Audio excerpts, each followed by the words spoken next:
आपल्या आयुष्यात आपण नेहमी काय करत असतो?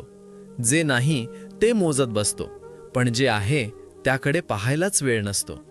घर आहे पण मोठं नाही म्हणून तक्रार. काम आहे पण मनासारखं नाही म्हणून तक्रार. कुटुंब आहे पण परिपूर्ण नाही म्हणून तक्रार. स्वामी समर्थ महाराज म्हणतात, तक्रार करणारा कधीच सुखी होत नाही आणि समाधान मांडणारा कधीच गरीब नसतो. आज जरा थांबा आणि स्वतःला विचारा, मी रोज किती वेळ देवाकडे मागतो आणि किती वेळ देवाचे आभार मानतो. आपण म्हणतो माझ्याकडे पैसा नाही, पण कित्येकांकडे भूक आहे. आपण म्हणतो माझं आयुष्य कठीण आहे, पण कित्येक उद्या पाहू शकत नाहीत. आपण म्हणतो लोक माझं ऐकत नाहीत, पण कित्येक बोलूही शकत नाहीत. स्वामी म्हणतात, जे आहे त्यात समाधान ठेव, जे नाही त्यासाठी विश्वास ठेव. तक्रार केल्याने परिस्थिती बदलत नाही, पण मन मात्र अधिक अशांत होतं. आणि समाधान ठेवलं की परिस्थिती बदलली नाही तरी मन शांत होतं. मन शांत झालं की स्वामींची कृपा आपोआप कार्य करू लागते. लक्षात ठेवा, तक्रार ही अहंकारातून येते आणि समाधान श्रद्धेतून येतं. जो म्हणतो हेच मला पुरेसं आहे, त्याच्याकडे स्वामी स्वतः येऊन अधिक देतात.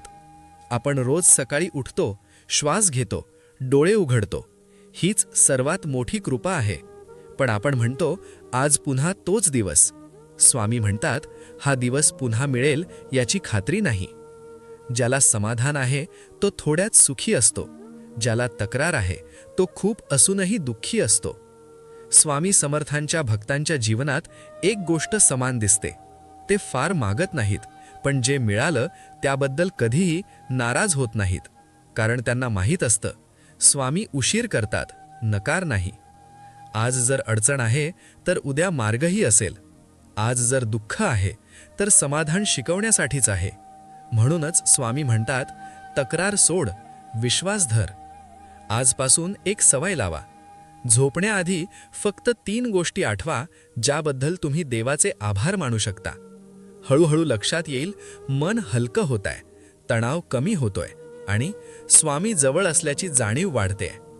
जे समाधान ठेवतो तो कधीच हरत नाही आणि जो तक्रार करतो तो कधीच जिंकत नाही. शेवटी एवढंच, जे आहे त्याबद्दल आभार माना, कारण हेही कोणाला मिळालेलं नसतं. आणि तक्रारीपेक्षा समाधान ठेवा, कारण समाधानातच स्वामी समर्थ वास करतात. श्री स्वामी समर्थ.